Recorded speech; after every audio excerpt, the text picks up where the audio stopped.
جن اور انسان رکھے ہیں، بہت زیادہ۔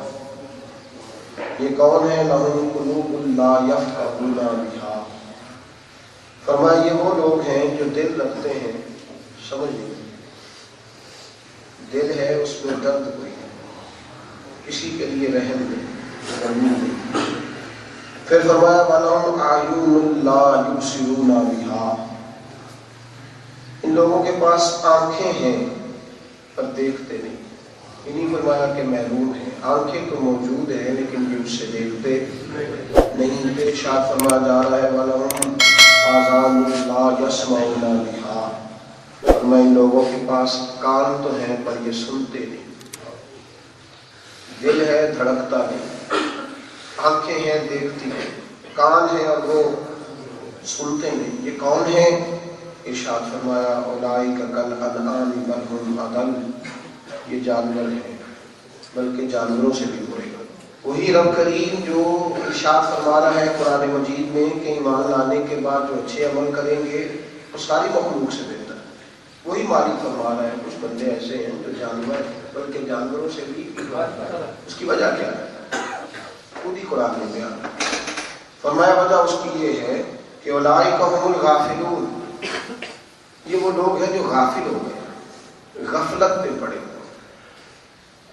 انہوں نے کبھی غور ہی نہیں کیا، اپنی آنکھوں کو وہ چیز دکھائی نہیں جو اسے دیکھنی چاہیے، اس بات کو اپنے کانوں سے انہوں نے کبھی ٹکرایا ہی نہیں جس بات کا سننا ان کے لیے بڑا ضروری تھا، اپنے دل کے اندر وہ جذبات پیدا ہی نہیں کیے جن جذبات کی انہیں ضرورت تھی، جن احساسات کی انہیں حاجت تھی، انہوں نے پیدا ہی نہیں کی، اور یہ قصداً کیا ہے انہوں نے۔ پہلے اس بارے میں بھی اللہ فرماتا ہے سم بکم عمی، بہرے بھی ہیں، گونگے بھی ہیں، اندھے بھی ہیں، فہم لا یرجعون، یہ کبھی لوٹ کے نہیں آئے، اس لیے کہ جان بوجھ کے آنکھیں بند کی، غفلت کی وجہ سے جان بوجھ کے اپنے کانوں پہ روئی ڈالے ہوئے، دلوں کی سختی قصداً ہے۔ میرے بھائی انسان فرشتوں سے افضل بھی کہا گیا اور جانوروں سے بدتر بھی کہا گیا ہے، بھی دونوں جگہ پہ انسان۔ جب انسان گناہ کی وادی میں اترتا ہے، ظلم کا رستہ اختیار کرتا ہے، اپنی ذات کے جنگل میں پھنس جاتا ہے، پھر وہ گرنا شروع ہوتا ہے، اتنا گرتا ہے کہ انسانیت کے دائرے سے بھی گر جاتا ہے۔ وہ جب گرتا ہے تو پھر کوئی حد نہیں ہوتی اس کے گرنے، وہ اس کی پیاس خون سے بھی نہیں بجھتی، وہ لاشوں کے مینار بناتا ہے لیکن پھر بھی اس کی تعمیر مکمل نہیں ہوتی، ہوس کا پیالہ ہے جو کبھی بھرتا نہیں، لاکھوں چھوڑ کے کروڑوں اور اربوں اس کے بینک بیلنس ہوتے ہیں لیکن پھر بھی اس کی وہ دوڑ ختم نہیں ہوتی، اس لیے کہ وہ انسانیت سے گر گیا۔ رقت قلبی، نرمی، احساس، دوسروں کا خیال اور پاس، یہ انسان کو بڑا بناتا ہے، اور اپنی ذات کے دائرہ کار میں مست ہونا، اپنے آپ سے نکل کے کبھی سوچنا ہی نہ، کسی کا خیال ہی نہ کرنا، یہ گرا دیتا ہے۔ اس معاشرے میں میرا اور آپ وقت گزار رہے ہیں، یہاں جب صبح آنکھ کھلتی ہے اور دنیا سے انسان کا رابطہ شروع ہوتا ہے تو جو خبریں ملنے کو ملتی ہیں وہ یوں لگتا ہے کہ یہ انسانوں کے معاشرے کی خبریں نہیں ہیں۔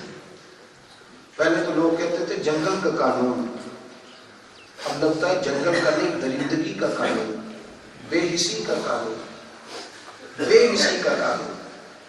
میں اور آپ اس معاشرے میں وقت گزارتے ہیں جہاں پہلے نشہ سمگل ہوتا تھا، جہاں پہلے معاذ اللہ ثم معاذ اللہ لوگوں کا سرمایہ اور دولتیں سمگل ہوتی تھی، اب یہاں انسانوں کی سمگلنگ ہوتی ہے۔ انسان کا خون نچوڑتا ہے، انسان کو بیچنے لگا۔ چند لمحوں کے لیے وہ خبریں آئیں کہ اتنے نوجوان ترکی کی فلاں جگہ پہ قید کیے گئے، ان کے زخموں پر پتھر برسائے گئے، ان سے مطالبہ کیا گیا، لیکن سیاسی ایشو پر چیخنے والے سیاستدان ہلکا سا بیان بھی نہ دے سکے، اس لیے کہ اس پہ کرسیاں مضبوط نہیں نہ ہوتی، اس پر حکومت میں صحیح طرح تنقید کا پہلو نہیں. سوال یہ ہے کہ آخر اتنی بے حسی، اس قدر تکلیف کا معاملہ. اور وہ تو چلو نہ جانے کون لوگ تھے، اور جب وہ ایک معصوم سی بیٹی، کھلی ہوئی بیٹی، اور وہ لوگ پڑھے لکھے نہیں ہوتے تھے، سیانے نہیں ہوتے تھے، ڈگری ہولڈر نہیں ہوتے تھے، لیکن بیٹی کے معاملے میں اتنا ضرور جانتے تھے کہ دنیا ساجیاں ہوتی ہیں. وہ انگوٹھا چھاپ لیے سمجھتا تھا کہ بیٹیاں تو بیٹیاں ہو، اور بیٹی کا صرف اتنا ظلم ہے، اس بچی کا صرف اتنی غلطی ہے کہ وہ ایک غریب کے گھر میں پیدا ہوئی ہے جس کے پاس روٹی دینے کے لیے پیسے نہیں ہے. آپ کیا سمجھتے ہیں جب آدمی اپنے بیٹے کو کسی کے گھر کے ملازمت کے لیے چھوڑتا ہے، وہ باپ بڑا راضی چھوڑ کے جاتا ہے اور ماں بڑی خوش ہوتی ہے. میں نے غریبوں کے بچے بٹتے دیکھے، بٹتے. میں نے ایک ایسا خاندان میں دیکھا جس کے 9 بچے تھے، اور باپ کے انتقال کے بعد وہ خاندان میں بٹے، وہ تقسیم ہوئے. ایک بیٹی تو لے جائے، ایک میں لے جاتا ہوں. وہ گلشن جو بڑی خوبصورتی سے کسی نے سجایا تھا وہ بانٹا گیا، اور وہ چھوٹی سی معصوم بچی جو خبروں میں تو ہے لیکن احساسات میں نہیں ہے، خبروں میں ہے احساسات میں نہیں. وہ کہتی ہے جج صاحب کے سامنے، اس کا جلا ہوا ہاتھ جب ایک وکیل نے پکڑ کے لہرایا ہے تو اس سے پوچھا ہے کہ بیٹے یہ تیرا ہاتھ کیسے جلا؟ تو کہتی ہے کہ 15 روپے کا جھاڑو مجھ سے گم ہو گیا تھا. تو جج کی بیوی نے کہا کہ جھاڑو کدھر ہے؟ تو میں نے ڈھونڈا ہے، سہم کے ڈھونڈا ہے.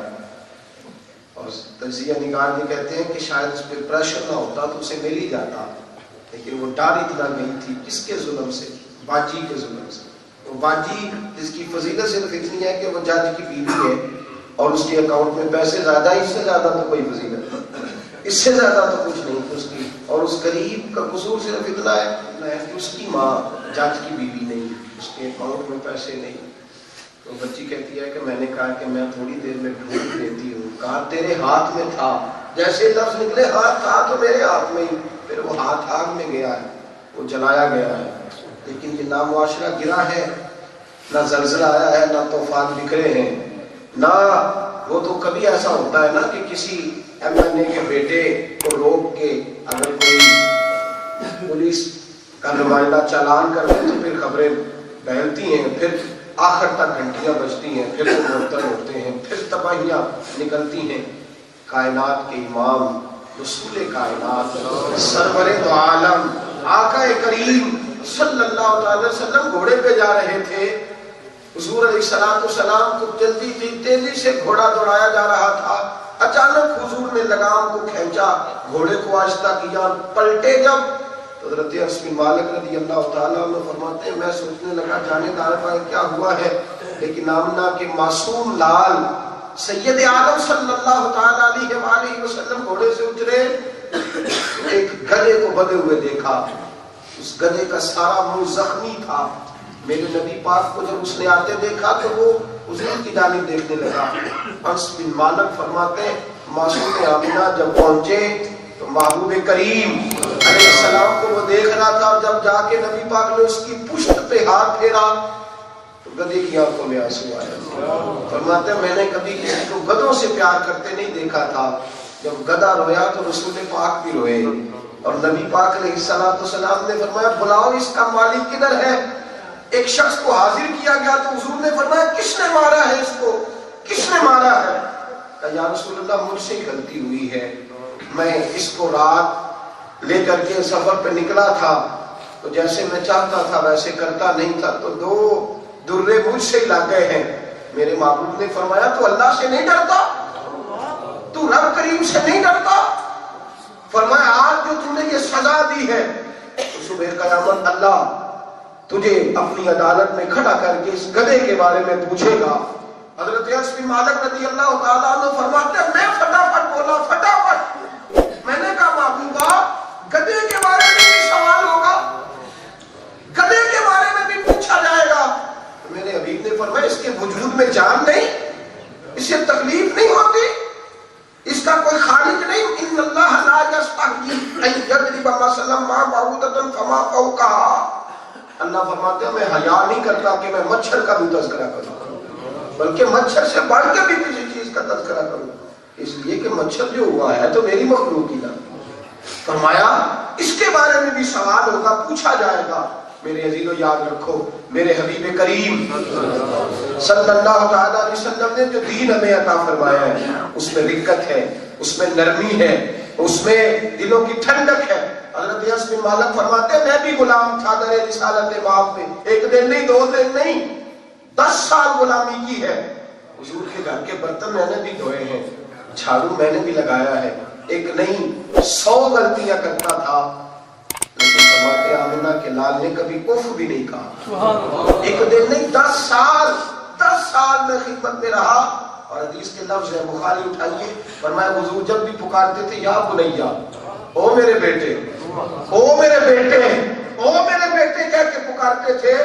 آپ فرماتے ہیں عجیب انداز ہے نا، حسن اور حسین کے پاس کوئی جائیداد نہیں، لیکن انس بن مالک فرماتے ہیں میں خادم رسول ہوں، نوکر رسول ہوں، مجھے اللہ پاک نے 4 باغ عطا فرمائے اور فرمایا لوگوں کا باغ سال میں 1 دفعہ پھل دیتا ہے، مجھے مصطفیٰ کی دعا تھی میرا باغ سال میں 2 دفعہ پھل دیا ہے۔ فرمایا میں بھی 10 سال نوکر رہا ہوں در رسالت ماں، 10 سال حضور کی۔ یہ حضور کا اپنے ام ایمن نبی پاک کے والد کی آزاد کرتا باندھی ہے، حضور کو دودھ پلایا ہے۔ عجیب روایت کے لفظ ہیں، رونگٹے وجود کے کھڑے ہوتے ہیں، روح وضو کرنے لگتی ہے، انسان کی سانسیں چمکنے لگتی ہیں۔ سیدہ عائشہ صدیقہ فرماتی ہیں سیدہ ام ایمن حضور کی غلام تھی، خادمہ تھی۔ حضرت عبداللہ رضی اللہ تعالیٰ عنہ سیدہ آمنہ کے گھر کی نوکرانی تھی، حضور کو دودھ پلایا کرتی تھی، پالا تھا۔ ایک دن گھر میں بیٹھے بیٹھے نبی پاک سے کہنے لگی اے محمد ابن عبداللہ اٹھو ذرا مجھے پانی کا پیالہ تو لا کے پلاؤ۔ حضرت عائشہ فرماتی ہیں غصے کے ساتھ میرا چہرہ پھڑکنے لگا، مجھے خیال نہیں آتا حضور سے کیا کہہ رہی ہو، حضور سے کیا کہہ، نبی پاک سے کہا پانی لاؤ۔ کہتی ہیں جناب ام ایمن کہنے لگی میں نوکرانی عبداللہ کی ہوں، میں نوکرانی آمنہ کی ہوں، محمد کو تو میں نے لال بنا کے پالا ہے، اسے تو میں نے محبوب بنا کے پالا ہے، میں نے اس کے ناز اٹھائے ہیں، جب یہ راتوں کو آواز دیتے تھے تو میں اٹھ جاتی تھی، سینے پہ رکھ کے پالا ہے میں نے پالا ہے، میرا حق بنتا ہے۔ حضرت عائشہ فرماتی ہے میں نے اس غلام کی عزت ہوتے دیکھا، میرے نبی کریم علیہ السلام اٹھے، حضور نے پانی کا پیالہ بھرا اور لا کے دیا، اور جب ام ایمن پانی پی رہی تھی تو اللہ کے رسول دست بستہ کھڑے تھے، پی چکی تو میرے کریم نے فرمایا اماں تو کہے تو ایک پیالہ اور نہ لا کے پیش کروں۔ حضرت عائشہ فرماتی ہے پہلے میں غصے سے لال تھی، پھر میرے آنسو ٹپ ٹپ گرنے لگے اور میں سوچنے لگی یہ غلام کتنی شان والے ہیں، جنہیں اللہ نے مصطفیٰ کی غلامی عطا فرمائی۔ لیکن حضرت زید بن حارثہ حضور کے غلام ہیں، وہاں ہو گئے اپنے علاقے میں، مکے میں لا کے بیچے گئے، حضرت خدیجہ الکبریٰ بکتے بکاتے حضرت خدیجہ نے خریدا حضور کی بارگاہ میں، اور اعلان نبوت سے پہلے کی بات ہے، اعلان نبوت سے پہلے کی بات ہے، قافلہ مکے آیا، حضرت زید کو پہچان لیا، باپ کو جا کے بتایا تیرا بیٹا تو محمد ابن عبداللہ کے پاس ہے، ابھی اعلان نبوت نہیں کیا میرے کریم نے۔ والد اور چچا پیسے لے کے در رسالت مآب پہ آئے اور آتے ہی حضور کی بارگاہ میں کہا محبوب ہمارا بیٹا آپ کے پاس ہے، یہ پیسے رکھ لیں۔ اس کی ماں کی آنکھیں ترس گئی ہیں دیکھنے کو، بہنیں سارا دن دروازے میں بھائی کا رستہ دیکھتی ہیں، حضور یہ پیسے لے لیں بیٹا دے دیں۔ نبی پاک نے فرمایا خاموش ہو جاؤ، پیسے اپنی جیب میں رکھو، میں زید کو بلاتا ہوں، اگر وہ جانا چاہے تو کسی پیسے کی حاجت نہیں، تم لے جاؤ۔ باپ اور چچا کہنے لگے یہ بھی ہوگا کہ بیٹا غلامی چھوڑ کے یہاں برتن مانجتا ہے، جھاڑو دیتا ہے، جانوروں کی نوکری کرتا ہے، اور وہاں کیا بات ہے ماں خیال رکھنے والی، وہ جانا نہیں چاہے گا۔ میرے نبی پاک مسکرائے، فرمایا مجھے بلا تو لینے دو، مجھے بلا تو لینے دو، اسے آ تو لینے دو، تبصرے بعد میں کرنا، آنے تو دو۔ پیغام دیا زید کو بلایا جائے، جناب زید آئے تو حضور نے فرمایا وہ تیرے والد ہیں، وہ تیرے چچا ہیں۔ دوڑ کے گئے، باپ بیٹا ملے، پرانی ملاقات کی، کھل کے روئے، چچا بھی روئے۔ جب تسلی ہوئی تو میرے نبی پاک نے فرمایا بیٹا تیرے باپ کے گھر میں رزق اللہ نے بڑا دیا ہے، بڑی موجیں ہیں، سنا ہے بڑا صاحب ثروت ہے، تیری ماں تیری بہنیں تیری منتظر ہیں.